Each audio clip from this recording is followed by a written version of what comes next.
Hello, New York Comic Con. I'm SUSANA POLO, comics editor at Polygon, and you are watching Polygon's special look at the next era of Star Wars storytelling, the High Republic.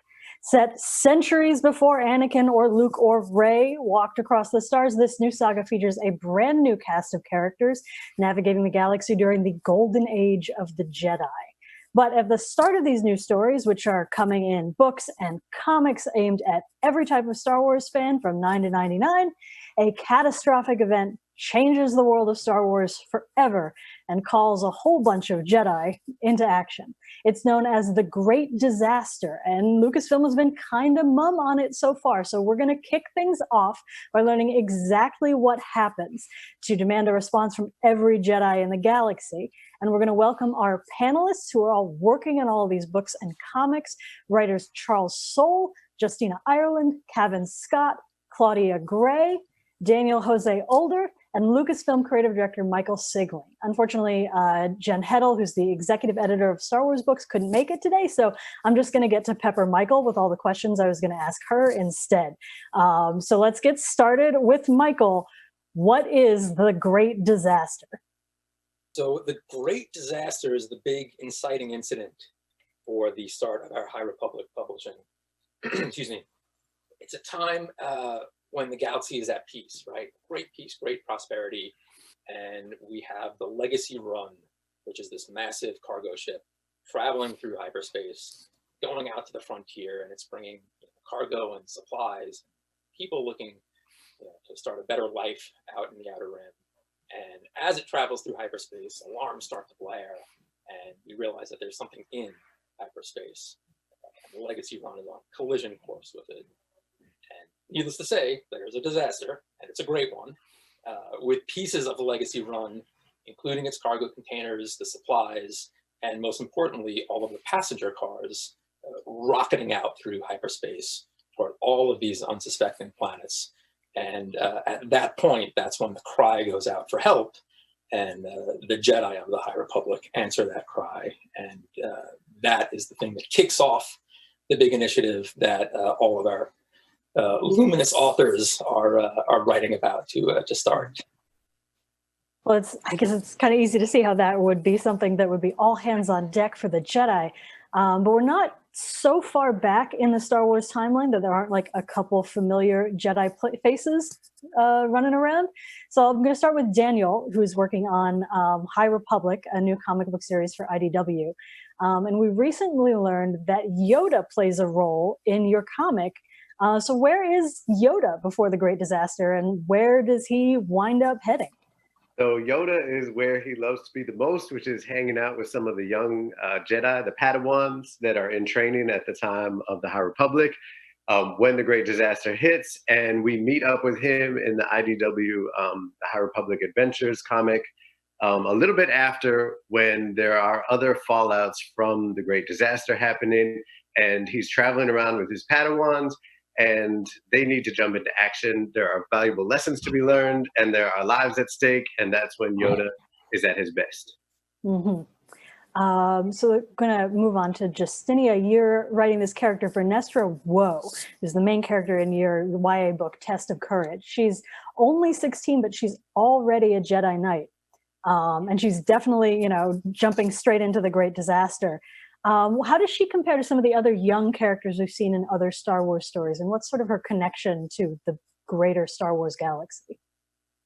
Well, like most younger Jedi, she's kind of really enamored of the Order. She's spent her entire life working towards being a knight, and she's managed to get there ahead of her peers. So that, of course, for her gives her this idea of, having a great responsibility at hand. And so when we meet her, that's really what she's fixated on, is living up to the idea of the Jedi, because these are not the Jedi of the prequels. These are the Jedi that everyone expects to be heroes, that everyone looks up to, and they have a great responsibility and kind of this really shining reputation. So for her, only being 16, it's a lot to handle. So she's just trying to do her best, and maybe, help those other Padawans around her, be their best as well. Mm-hmm. And for Claudia, you're working on Into the Dark, another sort of younger reader novel. And also Daniel, How would you compare, you're both working with Padawans in your stories, Reith Silas and Lula Talisola. I'm sorry if they're mispronouncing their names. I didn't remember to check the pronunciation on their names. What roles do they fill in the aftermath of the Great Disaster? Reith is actually caught up in the disaster. He and some adult Jedi are traveling out into this new region of space when they have to get out of hyperspace in a big hurry. And he is marooned in a place that has its own mysteries and dangers that he has to deal with far away from his master. So Lula Talisola, you did get the pronunciation right. She's a Padawan who's traveling around with Yoda and with kind of a crew of Padawans. They're kind of like almost on a gap year, you know, learning about the Force in the galaxy and what it means to be out in the world as a young Jedi. When they come upon a planet where a fallout chunk of the Great Disaster is basically falling on the planet, and they need to jump into action and use all their Jedi skills. They also meet on that planet Zine and Crix, who are two best friends who are deeply tied into the whole story of the High Republic, as we'll find out. Mm-hmm. It seems like, is it interesting for you guys? Because a lot of Star Wars stories, we've seen Padawans growing up and becoming educated in very tumultuous times in the galaxy. Was it interesting for you guys to show what like normal Jedi education was for Padawans? I think that's one of the really fun things about this initiative is that it's the, you know, when we meet everybody, like Mike was saying, you know, it's a time of peace and everyone is really happy and the Jedi are, you know, not doomed at this moment. And so we get to really like meet some Jedi that aren't about to die in a terrible, you know, disaster. Spoiler, Daniel. Spoiler. Spoiler. Or are they? Jedi at some point. Yes, let's not forget Cavan. Cavan, you are writing a Marvel Comics series called The High Republic. And you've got a character called Keeve Trennis. What role is she playing in your story? When did you know that you had nailed her character design? When did it really like, that's her? Sure. So Keeve is a brand new Jedi. She's literally minted on just after the Great Disaster, just before the galaxy starts to reassess itself after such a terrible event. And she's posted to Starlight Beacon. Now, Starlight Beacon is this massive space station, which is out in a vast starless expanse of space, which literally acts as a beacon for travelers who are going out to the frontier. Now, it was something that she never expected to do. She thought she'd be sent out to an outpost. She was prepared for that life. And suddenly she finds herself with sort of some of the key Jedi of the era, the people she looked up to as heroes and now her peers. And so she has to cope with that, especially when she starts meeting some of the people that were involved in the Great Disaster and helped so many people in the Great Disaster. When it came to designing her, actually, she was one of the first designs that we came up with way back, long before this was even called the High Republic. Phil Noto, the wonderful comic artist who's providing the covers for the comic series, did some few designs, and she was the character we've now got as the model for Keeve was one of them, and I sort of zeroed in on her and locked on her. So in a way, she sort of the character design was there first and helped me build her around how she looked. Cool. Michael has told me something really interesting, which is that one of the opportunities you guys took as sort of a writers group was to delve into how different Jedi perceive the Force differently. I was wondering if you guys could, you know, anybody come in and talk about sort of how your characters experience the Force and how you came to this idea of, you know, how it might be different for every Jedi. I mean, the one of the first Jedi we meet in Light of the Jedi, which is the novel that I am writing for the High Republic that kicks it all off on January 5th, is a Jedi master named Avar Kriss, and she's very instrumental to the way the Jedi respond to and deal with the Great Disaster, and sort of helps to coordinate everybody and make sure that they're able to do their best, whether they're Republic personnel or Jedi or whoever they are. And she perceives the Force as basically as music. She calls it the song of the Force. And so for her, all the different Jedi have their own tones and instruments, and it all comes together into this great symphony of you know, dissonance and assonance and all these beautiful things that that she is able to perceive the way the Force connects all things as music. But through the manuscript, we see that other Jedi also have their own way of relating to the Force, because the Force is obviously an energy field that binds and connects all things, as Yoda describes it. But that's Yoda's perception of it. And whereas Buryaga, who's a Wookiee Jedi, he's a Wookiee Padawan that we also meet in Light of the Jedi, he sees the Force as a great force because he's obviously from Kashyyyk and he's a forest being. So he sees himself as one leaf on a great tree that's part of a great forest, that's part of a great world, that's all interconnected. So those are just a few, but we really have tried to lean into the idea that every Jedi has their own connection to the Force, and that allows them to experience it in their own way, which has really been great for the storytelling, I think. Mm-hmm. Does anybody else have want to talk about their characters' sort of relationship with the Force?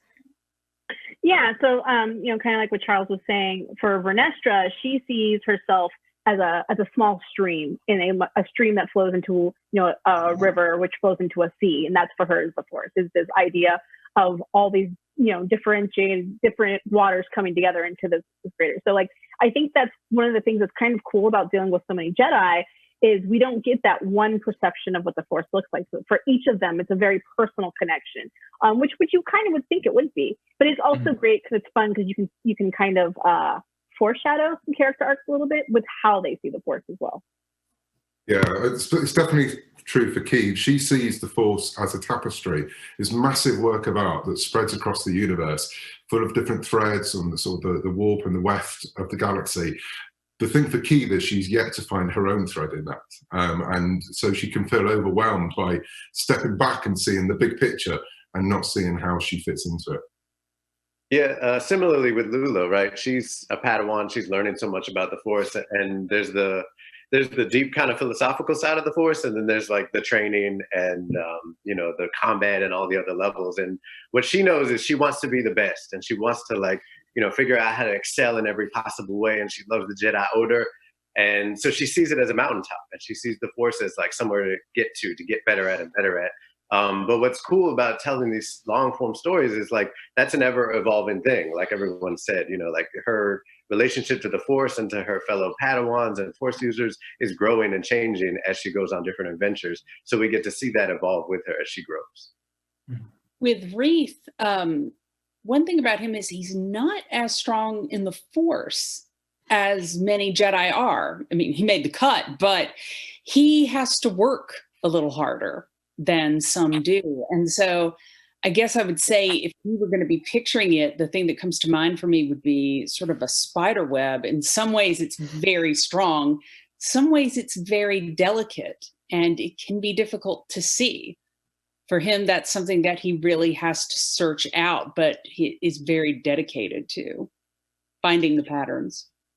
I think a thing that's worth sort of mentioning about this whole idea is that it's not like, it's not like every Jedi has their own sort of special, it is and it isn't. But basically the idea is that the Force is very, very small and personal, but it's also very large and immense, and it encompasses all things. And so it just sort of emerged naturally that the Jedi that we meet, that we get close to, would all have their own way of interacting with and understanding the Force. And it's the fact that we all can come up with so many different metaphors for it speaks to how powerful the idea of the Force really is. It is small going to big, to all these connections. It's pretty great.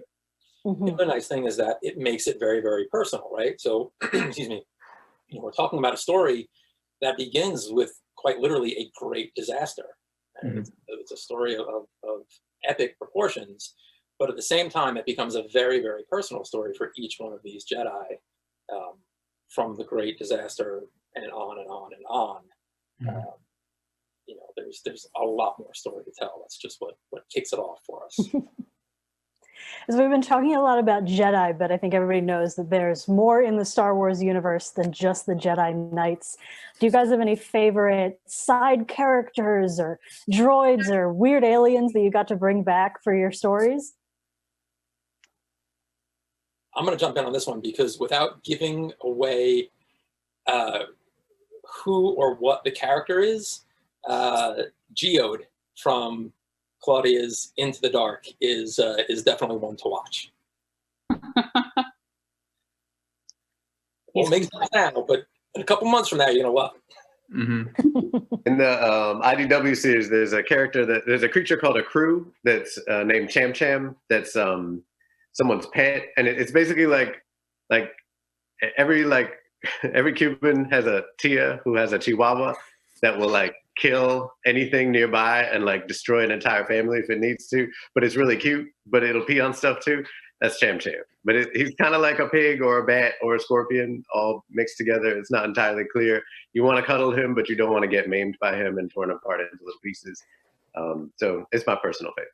I also really like Leox Jassi from Into the Dark. He's a pilot, and he's a little bit of a scoundrel, but he is not like Han Solo.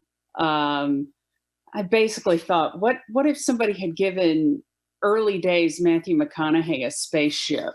Where would we have ended up? And that was sort of the seed from which Leox grew. I've had a lot of fun with him.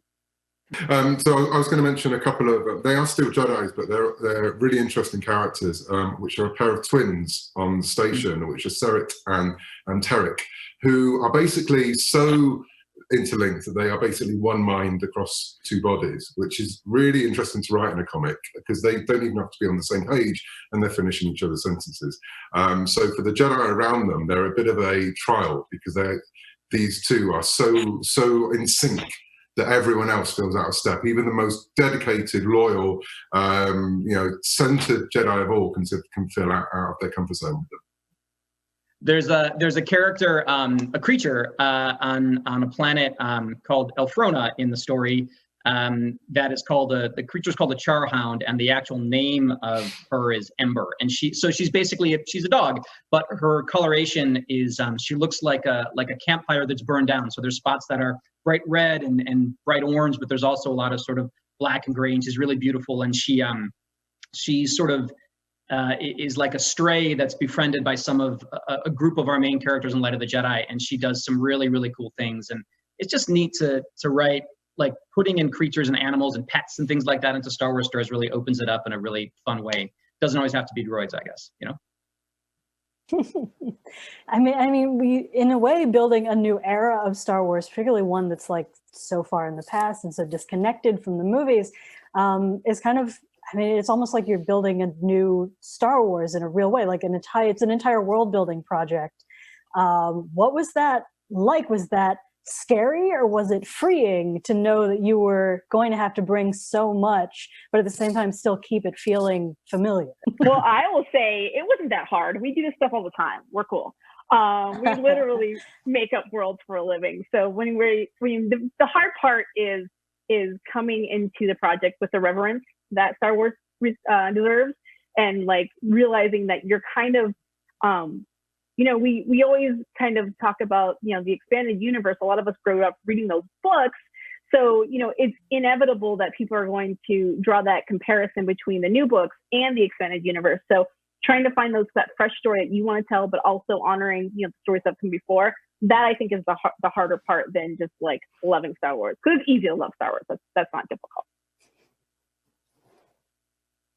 All right. Well, before we wrap up, before we get to sort of our very final questions, some of the promotional material for High Republic has introduced the idea that in the High Republic, the Jedi are like the Knights of the Round Table. So I thought I would ask all of you to talk about one lightsaber that you got to design or put into the story. And maybe, Charles, we can start. I've heard a nice story about Buryaga, the Wookiee Jedi, and his giant lightsaber.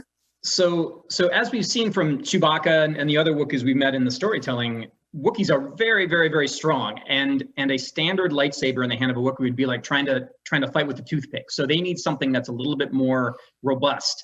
And so Buryaga has a gigantic sort of two-handed, I guess two-pawed, I guess they're hands. Wookiees have hands. Let's say they have hands. So a two-handed lightsaber hilt that is made from a lot of like materials that are meaningful to him, but it's not something that your average Jedi could probably use very effectively, even though they can be strong and stuff like that too. So we had the opportunity in the High Republic and all of our storytelling to design like all these really personal weapons to each person, and that alone is kind of a Star Wars dream come true. But That's Buriyaga's, but we all did it with different. Whenever we had the opportunity to make something cool for a Jedi's weapon, we definitely did. Justina, can you talk about Vern's lightsaber? No. Actually, she can. I can't. Yeah, Vern has a very special modification to her lightsaber. And I know if you've looked at the cover of A Test of Courage, you can see that she has the purple lightsaber because we all gotta pay mad respect to our boy Mace Windu. But there's also something extra to her lightsaber, but you'll have to read the books to find out what it is. And Cav, you've created a new character who uses double lightsabers. So yeah, so Keeve is somewhat of an overachiever at times, and she couldn't quite decide on one lightsaber, so she made two, and then to try and cover this, had it so they join up. So she can fight with them separately, or she can join up and have a sort of Darth Maul-esque double saber. So yeah, that's a lot of fun to play with. And she keeps it on a sort of bandolier across her chest as well, so it's always there in front of her. That is so cool. I just love it. So Claudia, Reef apparently has sort of a bit of a tentative relationship with his lightsaber. I wouldn't say that per se, but he would, let's put it this way. His ideal would be never to have to pull that from his belt, ever. He is not somebody who's going to turn to combat as the first or second or third way to try and solve a situation. That said, when he does have to turn to it, he does not hesitate. Mm-hmm. And Daniel, you're getting to do something that we don't see a lot of in Star Wars, which is Yoda using a lightsaber. Can you talk about that?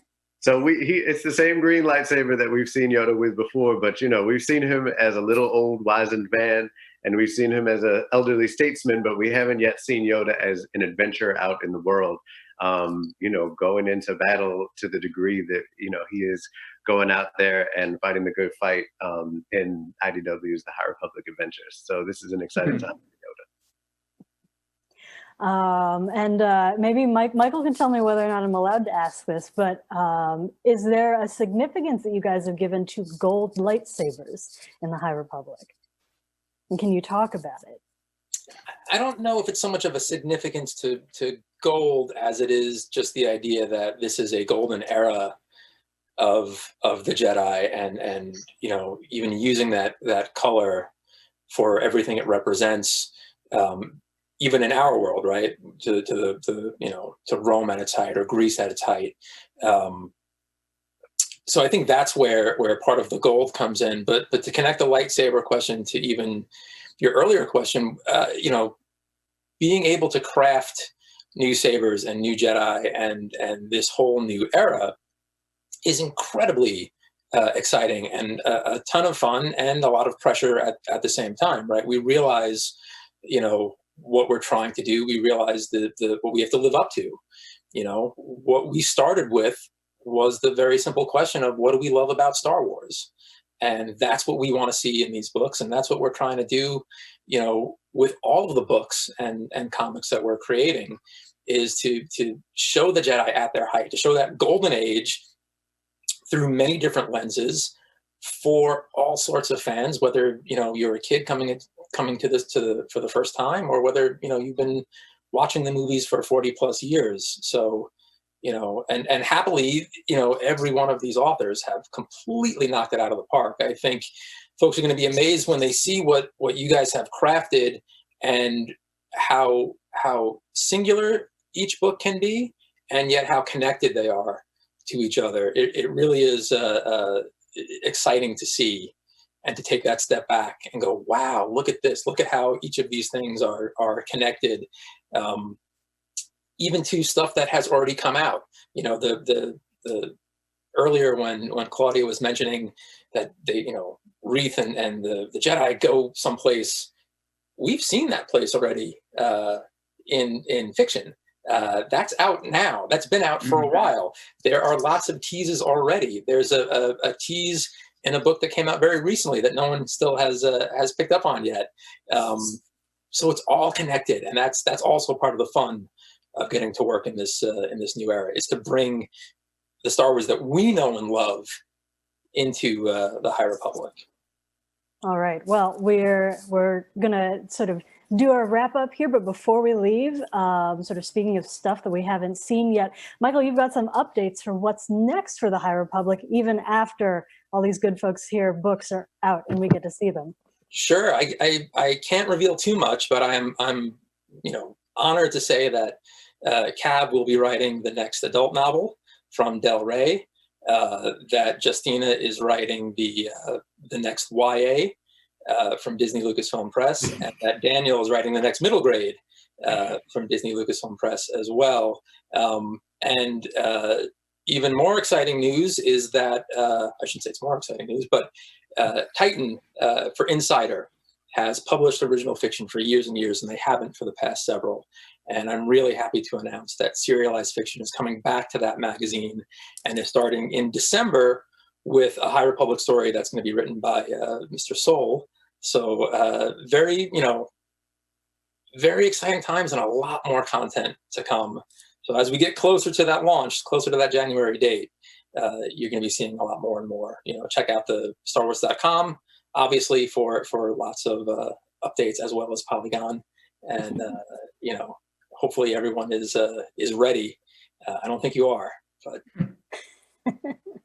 All right. Well, that I think is going to do it for us. I want to thank all of our panelists from Charles Soule, Justina Ireland, Cavan Scott, Claudia Gray, Daniel José Older, and Michael Siglain. I'm Susana Polo. This was the Star Wars The High Republic panel at New York Comic Con, and I hope everybody out there enjoys the rest of their New York Comic Con digital weekend.